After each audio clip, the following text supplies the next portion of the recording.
All right, boys, I'm at the tail end of my cycle. I'm basically finished with the cycle. I'm finished running above 400 milligrams a week of testosterone. I'm going back to still high TRT doses. Some would consider it a low-level cycle, but in my opinion, it's just high-dose TRT, kind of like sports TRT. And look, I had a lot of fun. I built a lot of muscle. I gained a lot of strength, and I learned a lot. I learned five critical things that I think are going to surprise a lot of people, are going to abolish a couple of the very ingrained notions around testosterone, specifically the testosterone to estrogen ratio and how people think that that somehow scales. I learned a lot about the management of blood pressure, cardiac markers, liver enzymes, etc., and that you don't really need to do a whole lot so long as you're doing a couple key critical things. And I learned some really, really critical distinctions about hair loss that might dispel the myths that DHT is the major driver of it. So sit back, my friends, grab a beer, relax, chill out, because I'm about to break down 5 critical things that I learned running a half a gram of testosterone or more for 4 months straight.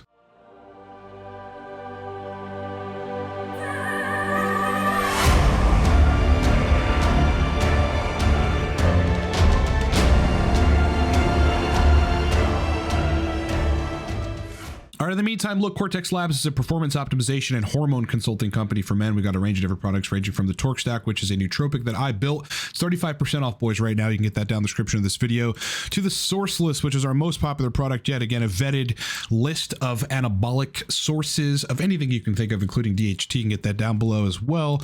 Lastly, I'm a coach on TRT protocol restructuring, where we've got either one-off consults, restructure and fixture protocol, or longer-term packages for serious sexual dysfunction. You can hire me for any of that stuff in under a minute at livecortex.com. So for a total of about 4 months, I ran 500 milligrams or so or more, anywhere between 420 at the lowest for a brief period and 560, actually 700 milligrams testosterone a week at the highest, largely averaged out at about 500 a week for 4 months straight. And I dose different esters. I dose enthate for the majority of the time. So I was running, 160 milligrams every other day for the majority of this cycle, but there are periods where I ran 80 a day of test enthate, where I ran 70 a day of test prop with some test cream, and I learned a lot. Okay. And I got 5 critical distinctions that I learned that I'm going to break down for you right now. Things that I think are going to surprise you. Okay. Number one, the testosterone estrogen ratio idea, how, if you have higher testosterone, therefore you should have higher levels of estradiol, and that's somehow normal and is going to be adequate for sexual function.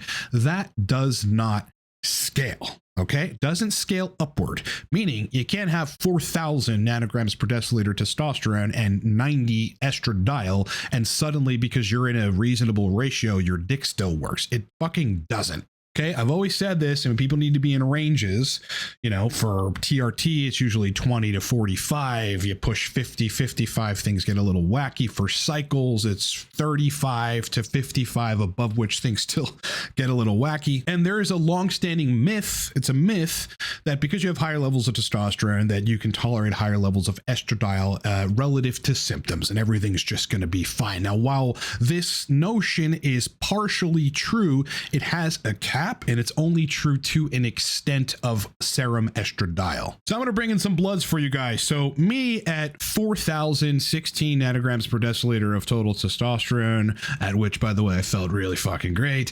1,473 picograms per milliliter of free testosterone, at which, again, I felt very good. My estrogen, without managing it at all, went to 92. Now, I don't aromatize a whole lot compared to the average person. I'm just not doing things to create a bunch of aromatization. My insulin, blood sugar, all those dynamics are very functional and good, and I largely maintain a low body fat percentage. However, I'm still at 100 estradiol in this particular case. Now, at 92 estradiol with all that test, if the notion of test to estrogen ratio as you go up in testosterone scale, then it was correct, then I would still have erectile quality, and I'd still have libido, and I wouldn't have symptoms at 92. Except I didn't have erection quality, and I didn't have libido, and I did have symptoms at 92 estradiol, because past a critical threshold of estradiol, the male body's just not equipped to deal with that. Okay, so here, I had boner problems. I had lost my nocturnal erections. I lost my morning erections.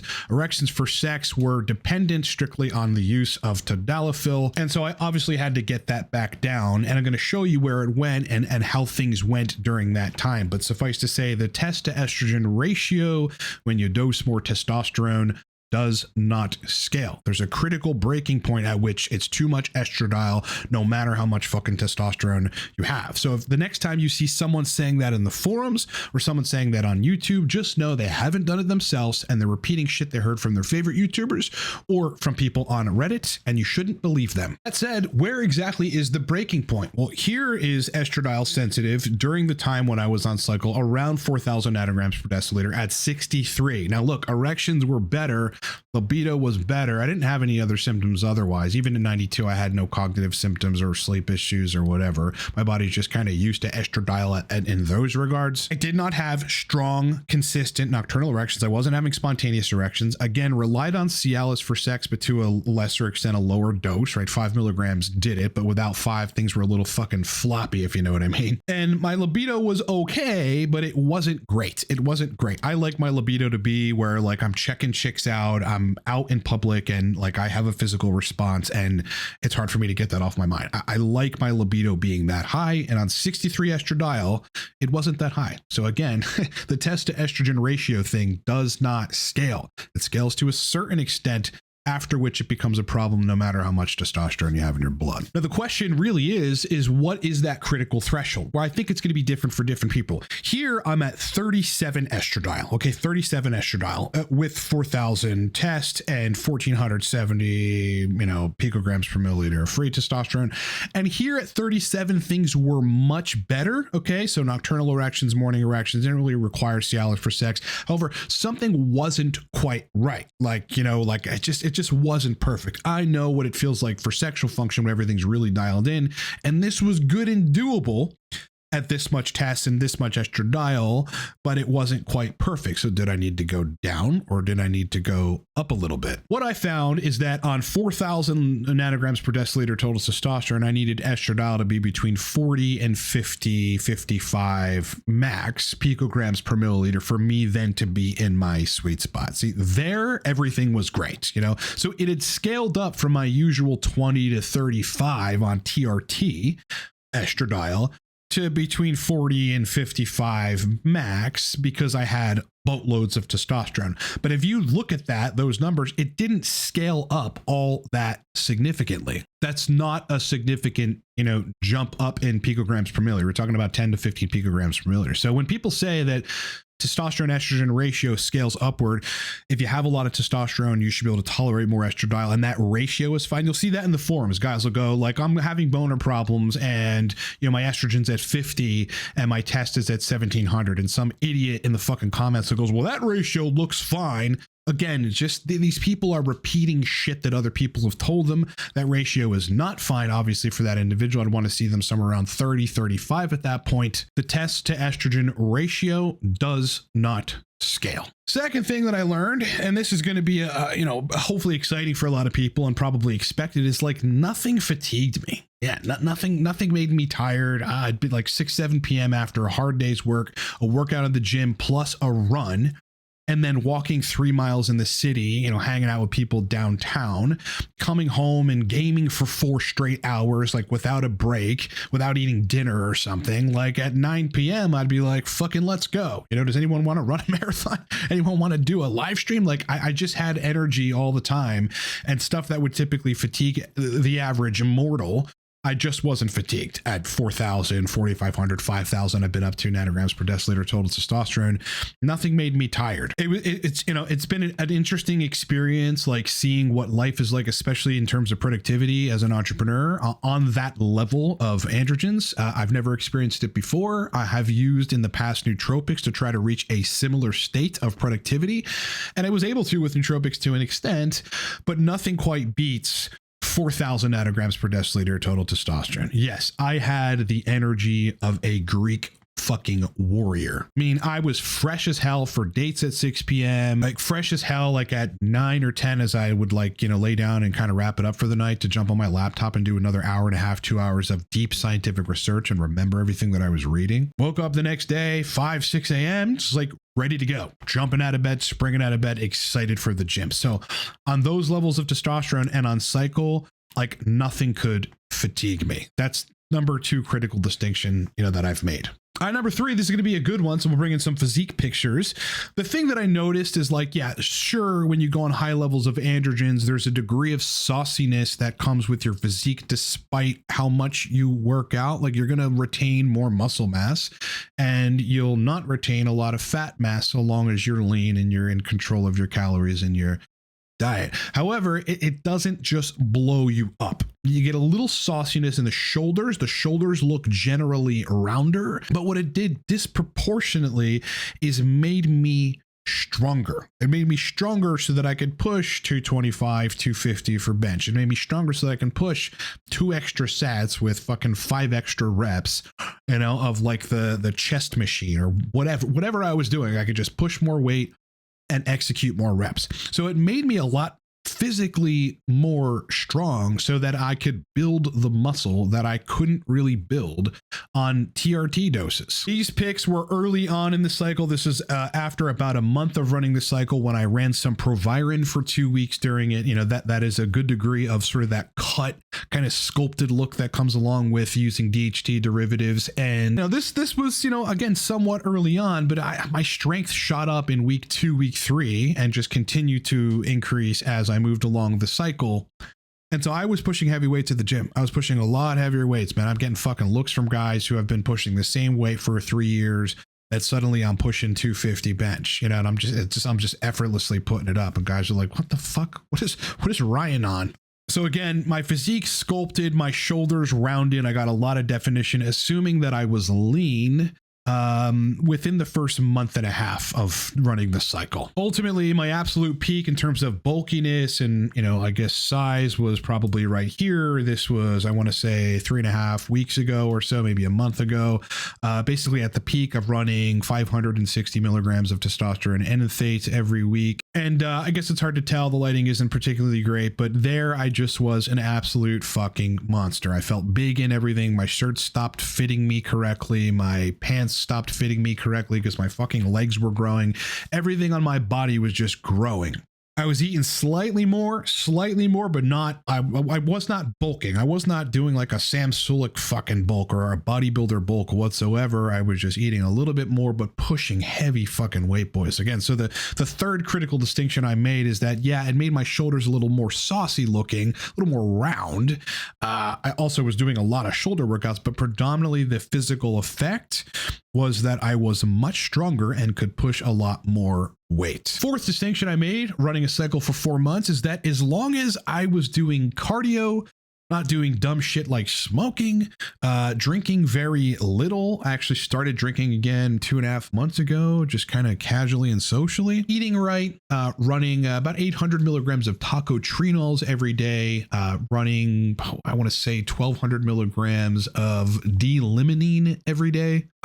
Little bit of Cialis, mainly to try to manage blood pressure. I noticed that if I did all of that stuff and I wasn't taking other anabolics and I wasn't crushing estrogen down to 15 or 20, that my cardiac markers and my blood pressure never really changed. My LDL is still perfectly in range, HDL perfectly in range, blood pressure is 110/70.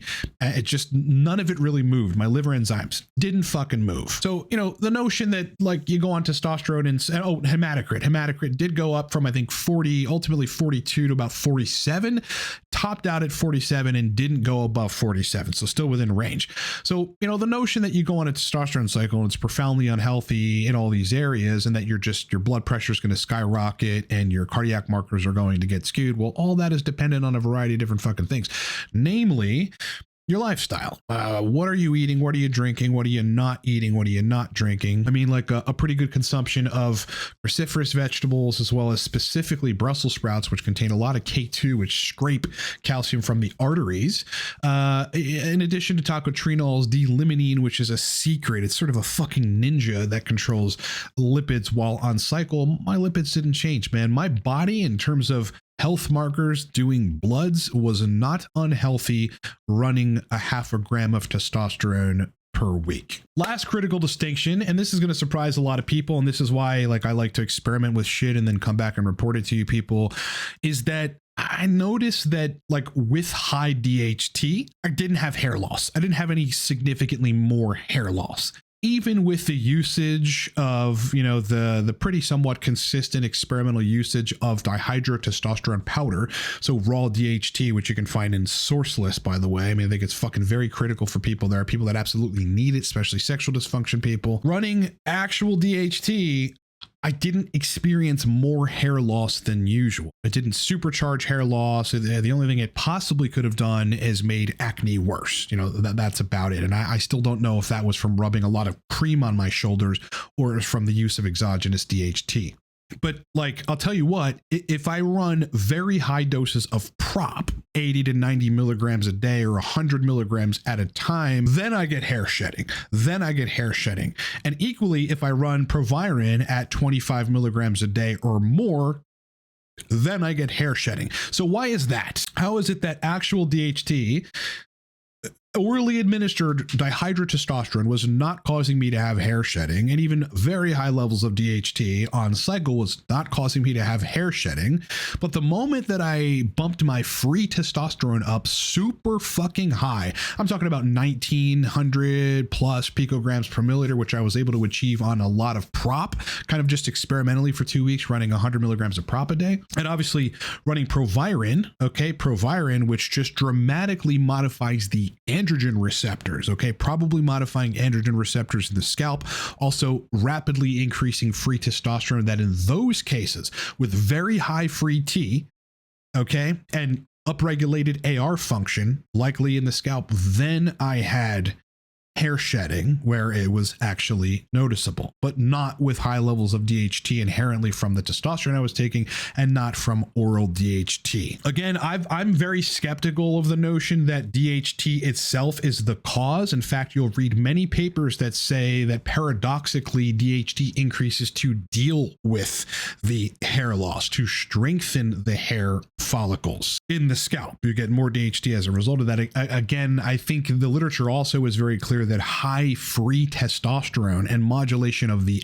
ARs specifically contributes ultimately to the reduction in scalp subcutaneous tissue, which then has less of a buffer to protect hair follicles, and then they start to atrophy and die. It isn't just DHT. I think I've proven that with this experiment. There's a big long paper on this as well. And I just think that that's the craziest thing that I learned. Super high DHT from testosterone, no hair loss. Lots of Proviron, hair loss. Very, very, very high free testosterone, hair loss. So we might want to rethink the DHT paradigm. I've been saying that we should rethink it for a long time, and now I am even more confident that we should rethink the DHT hair loss paradigm. All right, so overall, that's what I learned. All right, test estrogen ratio doesn't scale. Nothing fatigued me. It's mostly strength that you gain, and not necessarily just muscle mass out of nowhere. You have to actually create it by lifting weights and doing work. As long as I was doing cardio and taking a few targeted supplements, my HDL, LDL, blood pressure never changed. And again, DHT itself wasn't causing me hair loss, but high free test was. Now, so I'm going back down to sports TRT. I'm going to be running 30 milligrams a day of testosterone propionate and 3 pumps of testosterone cream per day. So some would argue that's still a cycle. I don't believe that it is. I've been at cycle levels of testosterone. I know what that feels like. On average, I'm probably at this point running somewhere around 380, 370, depending milligrams of testosterone.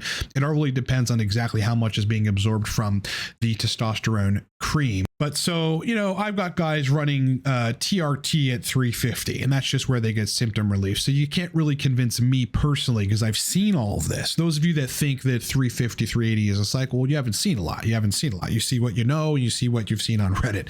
And that's not the whole picture. Having seen what I've seen so far, yeah, this is a high dose of testosterone for sure. It's basically sports TRT. This is where I'm going to try to stay. I'm curious to see where the gains go. You know, like if my strength changes, I know my physique will probably change. I will thin out a little bit. I think the shoulders will probably get a little smaller. I'm perfectly okay with that. So long as I'm really hitting chest the way that I've been, I think my chest will stay relatively the same. I don't think the energy will change all that much. Again, there might be that edge, you know, where nothing fucking fatigues you at 4,000. But yeah, we're going to see where all that goes. But now I'm kind of back down to sports TRT. We'll see how that goes. I'll keep you guys posted, and that should be really interesting. Would I run the cycle again? Absolutely. I loved every second of it, man. I slept well. I felt great. I felt like a fucking animal in the gym. You know, I was just super confident, super masculine. My body changed. My body grew. And I really enjoyed that. I enjoyed being stronger at the gym. I enjoyed lifting more at the gym. I enjoyed having more endurance to do cardio. I had more endurance the whole time. You know, I enjoyed being able to eat slightly more and not get fat. I enjoyed every aspect of running this testosterone cycle. I have a lot yet to try. You know, I have Anavar on hand, and that's really in terms of experimentation. I've got some Masteron propionate. I have Primo, which I use for a little bit. Not really interested in using that right now, but I do have a bunch of Oxandrolone. And so, you know, Anavar is probably going to be at some point, once I kind of just level out with, you know, my new sports TRT dose of things, something that I'll experiment with. And when I do, fucking I'll be reporting. I'll probably be growing massively and be strong in the gym again and have a lot to report to you guys. But for now, sports TRT cycle was awesome. And those are the 5 things I learned. All right, boys, as I said at the beginning, look, I'm a coach on TRT protocol restructuring. That's the primary thing that I do and where I help a lot of people. Look, if your protocol is skewed, I've seen every protocol under the sun. I've seen what changes are necessary to fix protocols specifically relative to sexual function. I mean, the answer is very easy usually, but it can be tricky to dial in and get the right protocol for that person. I've seen all these situations over and over again that I get people dialed in relatively quickly. So if you need to book me for a TRT protocol restructuring, it's a one-off call with me where then I'll create a protocol online for you to follow. You can do that at livecortex.com. But if you need serious help, you got serious sexual dysfunction, libido, erectile issues, otherwise issues on hormones or otherwise, I need more time with you. We've got 3-month packages, 6-month packages. We have a year package for those of you with the budget. You can book me for any of that stuff in under a minute at livecortex.com, and we'll be on the fact-finding call as soon as tomorrow. Torque Stack, the epic nootropic that's basically like Adderall without the side effects that I built. 35% off right now. Code for that is down in the description of this video. And again, speaking of DHT, any anabolic you want, I mean, sometimes you're going to have to circumvent your clinic. Sometimes you want to order 8 vials of testosterone propionate and have it way fucking cheaper and shipped to your doorstep in 4 days. Yeah, boys. Sourceless. Get it at livecortex.com or down in the description of this video. I put together the most vetted source of trusted vendors for all anabolics, including DHT itself. All right, brethren, it's been an absolute pleasure hanging out with you. Hope you're having a great week so far. I hope you have a great week moving forward. Much more content coming soon. Live stream this Saturday, 9 a.m. Eastern time. Be there or be square. I will see you there where you can do Q&A for about an hour and a half. Like the video, sub to the channel, makes a huge difference. This channel's finally now growing again, that we were out of like the shit can shadow ban algorithm state. And I love to see it. And boys, I'll talk to you in the next one.